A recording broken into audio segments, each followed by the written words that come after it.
Chapter 9, Marines. When we landed, the parachute was covering George Washington's whole body like a ghost costume. He was wiggling underneath it to take it off. Jacob and Zach moved in to help. Once GW's head was out and saw us standing there, his face turned red. "I see that we are not yet at Valley Forge," he said angrily. "We can't take you there until we are certain you won't leave for Mount Vernon," I replied. "We have to make sure history is back on track," Jacob said, peeling the rest of the parachute off George Washington and tossing it aside. We'd landed in a large field. It was cold outside, and it reminded me a great deal of Valley Forge. There wasn't much around, only a few rolling hills and some sparse trees. In the distance, I could see houses and buildings. Not log cabins, but the feel of a small military city was familiar. The sound of gunfire nearby startled me. It came from over a small hill behind us. I turned quickly around. Jacob was already climbing the hill. "Hey," he called back to us. "There's a sign up here that says this is a shooting range for the United States Marines." We hustled up the hill to see. Even though he was mad, George Washington seemed eager to investigate. "I know the Marines," GW said as he crested the hill. "We created the Continental Marines in 1775 for ship-to-ship fighting. They also managed shipboard security and helped landing forces. Today," Bogart started on his Factorama, "the Marines do more than that. They are a special division of the United States military that operates on land, sea, and even in the air." "Do they have airplanes?" George Washington asked. When Bo said yes, GW seemed a bit less angry than we were back in 1778. "They also have boats and submarines." "The Marines have tanks too," Bo added. As Bo said it, I realized that we probably could have made one stop instead of four. I crossed my fingers that this last place would be the one to finally convince GW. "We only have 19 minutes, Jacob warned, as Bo geared up for more facts. "More than 290,000 people currently serve in the United States Marines," Bo reported. GW was looking more and more interested by the second. I was suddenly curious. If the Marines did everything all the other branches of the military did, what made them special? I asked Bo, figuring that GW would want to know as well. "The Marines work at the direct command of the President," Bo said. "If the President wants to send troops somewhere quickly, he uses the Marines. Some people even call the Marines the President's own." George Washington mumbled as he moved down the hill. The rat-a-tat-tat of more gunfire sounded. This time it was clearly off to our left. We found a path and followed it. The path was designed so that no one would get accidentally shot as they visited the shooting range. "Which president is it that commands these men?" George Washington asked as the men and women of the United States Marine came into view. Jacob responded, "The President of the United States." We'd reached the Marines. From the safety of the path, we could see the men and women lying on the ground, shooting at targets in the distance.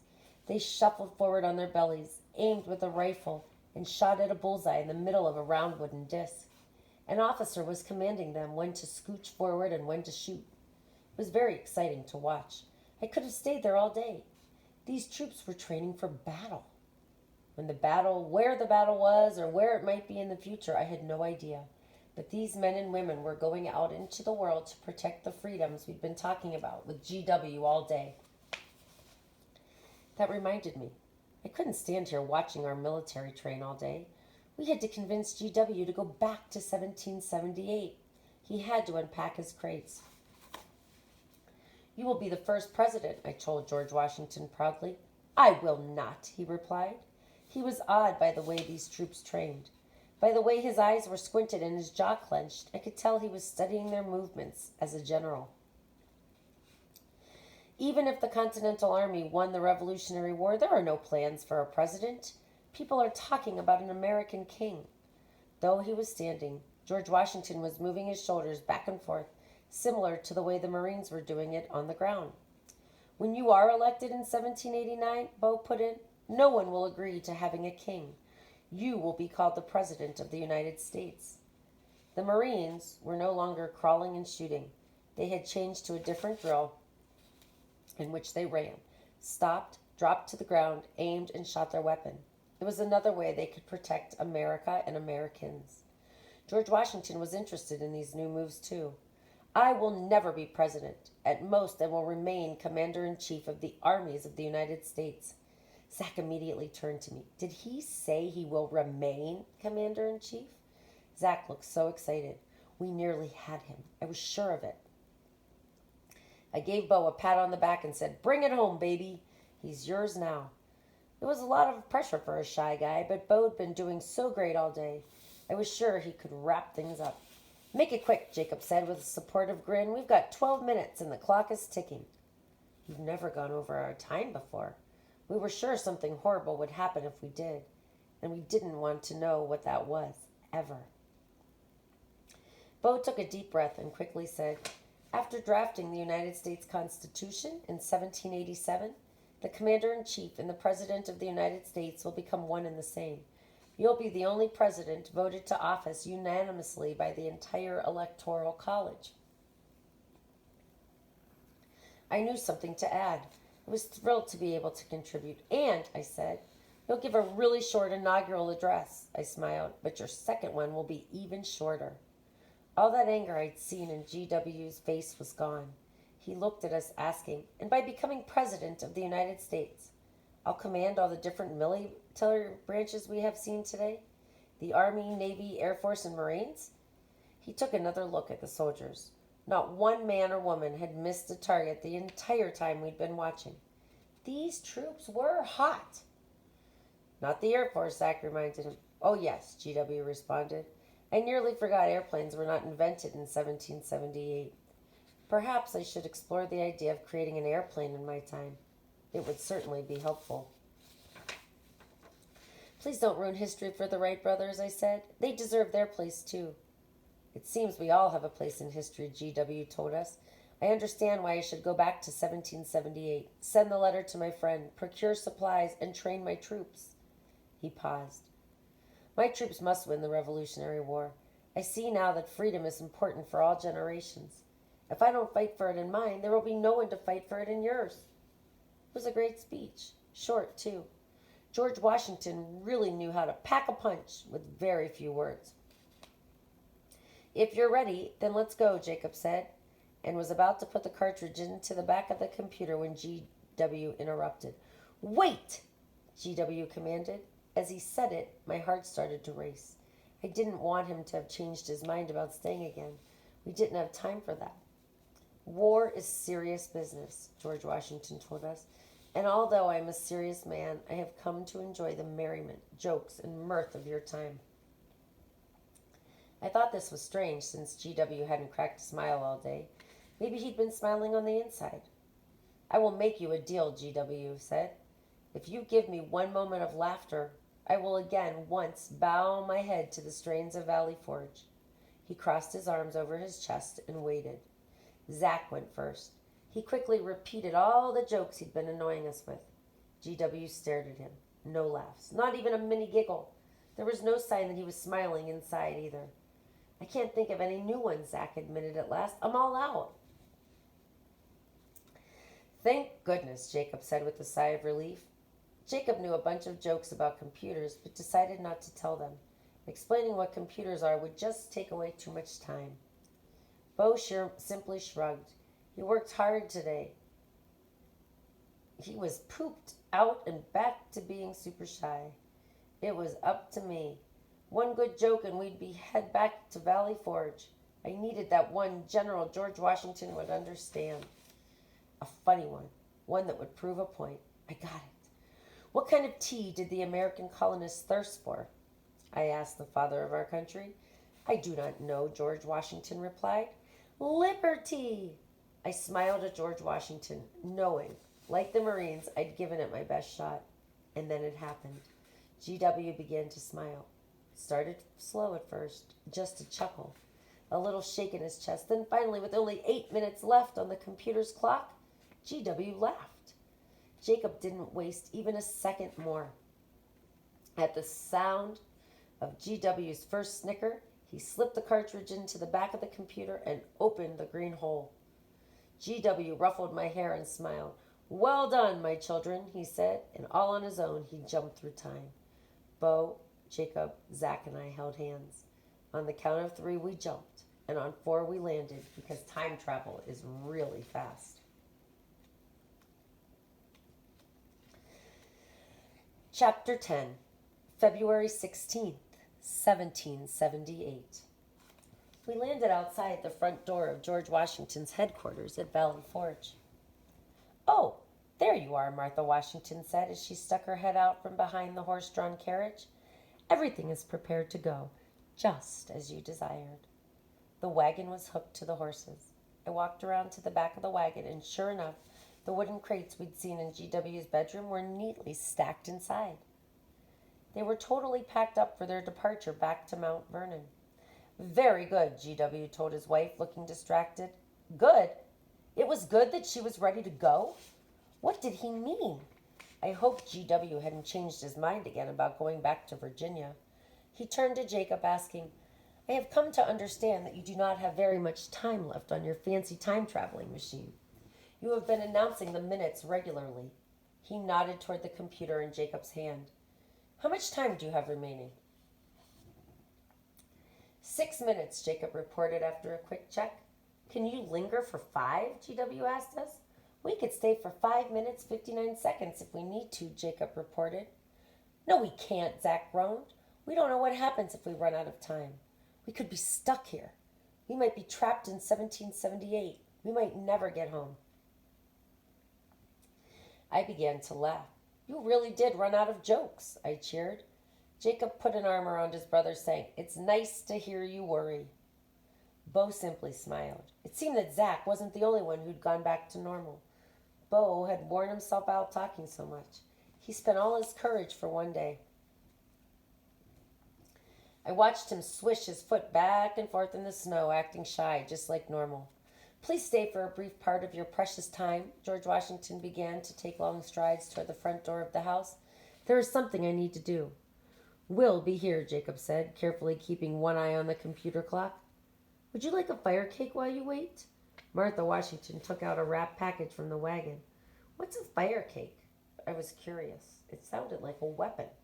She brought out a small biscuit. It looked more like a tortilla than a muffin. The edges were burnt. "This is what our soldiers eat when there's nothing else. It is made of flour and water. We cook it on a fire." She pointed to the burnt parts. "No one enjoys them. But often, if there's nothing else," she handed each of us one. I had them made to eat along our journey home. Zach was the first to taste it. "Ew," he said, spitting the fire cake out in the snow. I was curious too, so I took a bite. It tasted like burnt toast. Jacob and Bo weren't as brave. They both thanked Mrs. Washington and put the fire cake into their coat pockets, saying they weren't hungry. 4 minutes, Jacob reported. "Where is he?" Zach whined. We can't just stand around here. We'll be late." I simply rolled my eyes at him and smiled. Just then, George Washington came back out of the house. "Have the men unpack the wagons. We are staying at Valley Forge," he told Miss Washington. "These children have shown me how important it is to carry out the fight for liberty." He winked at me. "Yours was a very good joke, Abigail. I will be certain to share it with Martha this evening. She's not as serious as I am." George Washington asked Bo, "You said we'd soon receive help and supplies. Do you know exactly when?" Bo continued to look down, shuffling his foot. "A few weeks," Bo said softly. "Baron von Steuben is coming from Europe to France to help with the men. He will be arriving February 23rd. The new quartermaster, a man named Nathaniel Green, will arrive on March 2nd. GW nodded. "I look forward to their arrival." He handed a piece of cloth paper to Bo. I needed an extra minute to find the proper supplies. I had packed away my ink and quill. Luckily, I knew where to find replacements. Bo held the paper for all of us to see. It was the letter to Governor Clinton. George Washington had finished it and signed it, and it was ready to send. "You there," George Washington called to a nearby soldier. "Post this letter for me."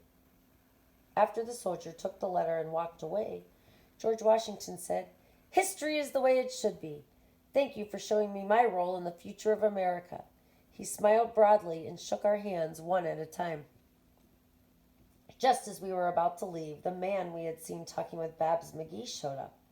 George Washington introduced us to his friend, Benedict Arnold. I hear you're leaving Valley Forge, Benedict Arnold told GW. I glanced around for Babs McGee. She had to be lurking around somewhere, watching to make sure George Washington left. I was betting that she was ready to move into the Potsy's house the instant the wagon pulled away. Benedict Arnold took his time surveying the wagon. He rubbed one of the horses on its nose. Have a safe trip home. You will be missed. He didn't sound very sincere. Should we warn GW that his friend will become a traitor? Zach whispered. Nah, Jacob said. Jacob held up the computer. And forget about Babs McGee, too. As long as GW stays at Valley Forge, history is back on track. George Washington is way too stubborn to ever change his mind again. Benedict Arnold will get kicked out of the United States anyway, Beau put in. After the war, he's forced to move to London. When he dies, he's poor and lonely. I hope he takes Babs with him, I said, knowing that she was probably waiting to hear from Benedict Arnold. And when she found out George Washington was staying, she'd be gone, off to convince the next person on Mr. C's list to quit. Of course, we'd be right behind her.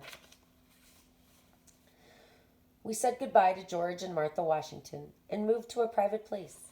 Jacob pulled out the computer cartridge and the green time travel hole opened in the frosty ground. We were about to jump through time when voices called to us from the distance. I looked up. The 3 soldiers we'd seen earlier were headed our way. We have returned, the first man shouted. I was glad they weren't close enough to see the green hole.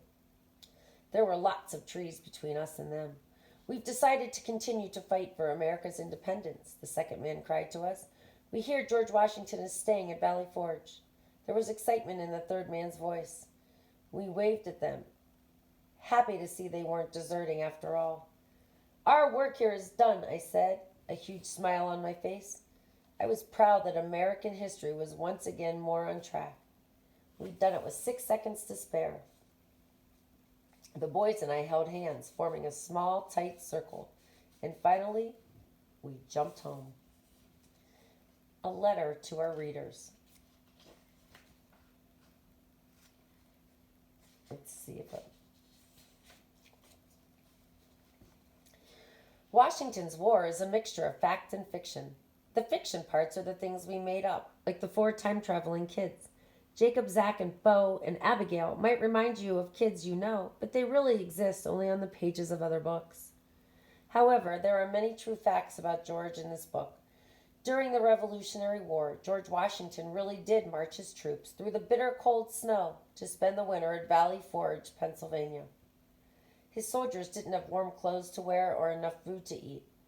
The soldiers would eat fire cake, but that wasn't enough to keep the men healthy. Many became sick. Others would run away. Female volunteers helped around camp as best they could, but George Washington worried that if the British attacked Valley Forge, they would lose the war. On February 16, 1788, George Washington sent a letter to his friend, Governor George Clinton, in New York. He complained about the terrible conditions at Valley Forge and asked his friend to send cows for meat and milk. A short time later, the Continental Army set up help in the form of a new supply chief, called a quartermaster, and a man to help train troops named Baron von Steuben. A ragtag group of men went into Valley Forge. 6 months later, they were a fighting army, prepared to win the Revolutionary War and make America free. One last thing. While writing this book, we discovered a lot of funny jokes for Zach to tell. Here is one of them. Why do pictures and statues of George Washington always show him on the standing? Because he would never lie. Have a blast, Stacia and Roddy. The end.